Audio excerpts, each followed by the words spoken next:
Nigerians have been moving to and fro over the issue of Nnamdi Kanu's release, the peace in the country, insecurity, and the economic situation in the country. While Ezeife, the former governor of Anambra State, who doubles as the Igbo elder statesman, have decided to air it all out exactly what happened or what you should also expect, especially after the visit of Nnamdi Kanu. Hello, and welcome back to Global Happenings Today TV. Well, before we go into the news proper, to find out the full expose of what likely is happening behind the scene, we'd like you to subscribe to our channel by clicking on the red subscribe button. Beside it, you'll see a bell notification icon. Please go ahead, click on it to get notified as soon as we update our channel on YouTube. Well, Chief Chukwuemeka Ezeife, the former governor of Anambra State, in this interview on Arise Television Monitor, speaks on the recent visit of some Igbo leaders to President Muhammadu Buhari over the detained leader of the indigenous people of Biafra, Nnamdi Kanu, how agitations across the country can be handled, and other issues. What they asked him questions. He said the first question was, what impression did you get from the Igbo leader's visit to the president over Nnamdi Kanu? Do you think that he will look into it as promised and that your expectations will be met in this regard? He answered, we talked to people who are familiar with the president after the meeting, and they told us that from the body language of the president, he took us very seriously, and we should take his promise to look into it very seriously as well. We are quite happy, and I must use this opportunity to thank Mr. President for the success of Anambra governorship election, because I know what happened behind the scene. I thank him for the integrity and transparency of it, because it was actually due to his conversation with the chairman of the Independent National Electoral Commission, INEC. Then I asked him another question. What is your expectation from the meeting with the president? This is his response. It is why we asked the ministers who work with the president, who were in the meeting we had with the president. We looked at the president's body language and we asked them, what do we go home with? And they said we should be hopeful. And I think I'm hopeful because our leader, Mbazulike Amechi, made a very powerful presentation. I don't know how far or I don't know how fair God is. Bazuluki Amechi is about 3 years older than myself, but he remembers things better than I do. I don't know that some people are very much gifted than others. Anyway, we are hopeful, and myself, I have some ideas that I will push on and told the president I will do so. Well, the ideas have to do with the fact that it is not just about Nnamdi Kanu.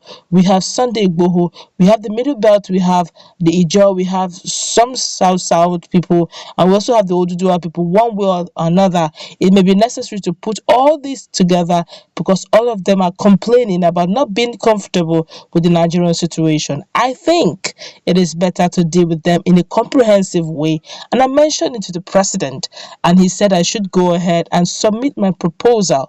What your group demanded from the president was an unconditional release of Nnamdi Kanu. Can you confirm that, and what do you think the federal government will do in response to that?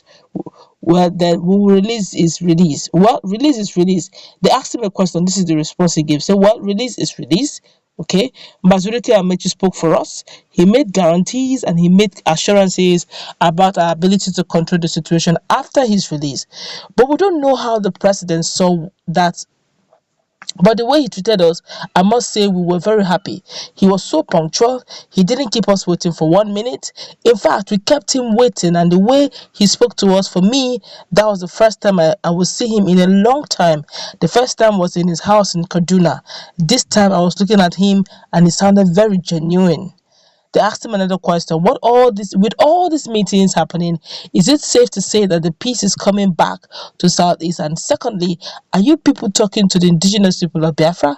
Because we still have the case of sit at home, which IPOB has said people should stop observing, but some other groups are still trying to enforce this violence. He answered, we are praying for peace to return, and we believe it is returning.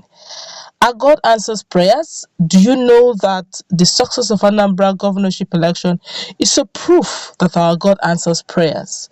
We called for prayers from various people, even the Sokoto Catholic bishop. I called him, and in fact, he came to Enugu and Anambra and prayed for us. We have some people we are owing because we promised people something after they prayed and we succeed.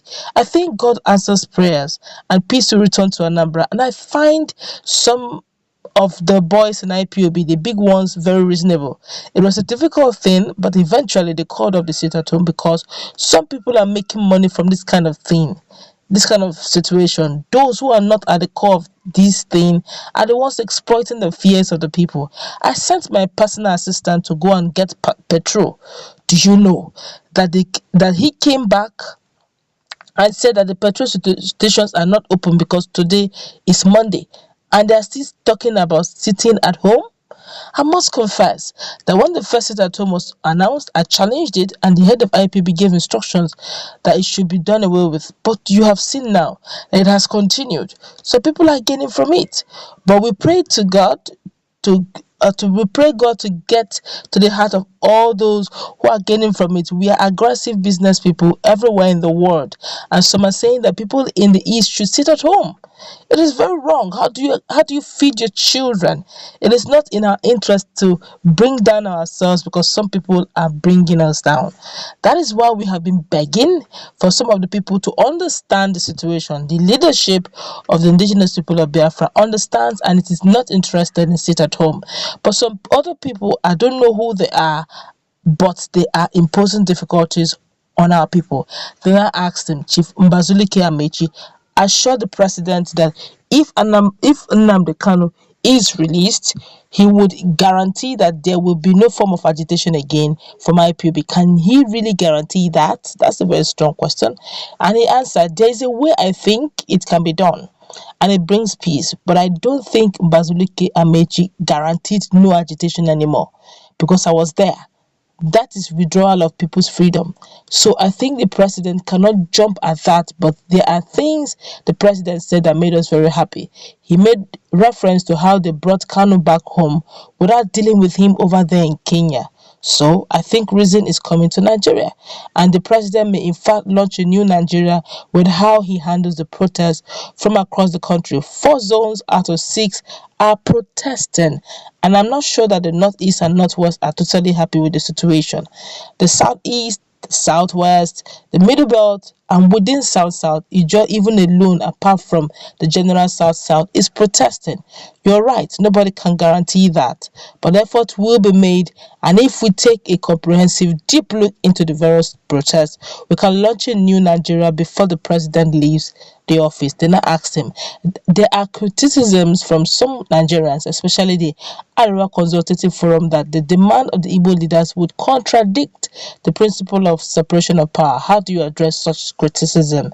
He answered, this is a political situation. Whether we have legal or security concerns, we have separation of powers. The executive, judiciary, legislative, and all, but they come together at the head of the president. In politics, people criticize any move you make, and I'm not surprised that some people are criticizing the move in one way or another. But we pray that we get a positive result and have understanding among ourselves. I think those who are criticizing the move are right, but if the president applies pressure on any of the sectors of governance, normally good results do come out. And those who are talking about legality should also tell us how legal it is to proscribe the indigenous people of Biafra, IPOB.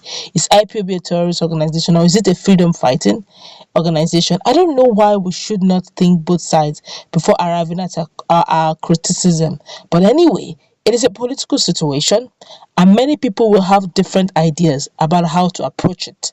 I am happy that the executive headed by the president showed serious understanding of our presentation, and since coming back, actually, I haven't heard anybody who said the Southeast should not go begging for release of Nnamdi Kanu. Maybe we should go fighting, but we don't have the weapons. Wow, this is quite a strong one, judging the fact that all hands are on deck. Let's meet in the comment section, please. For your take.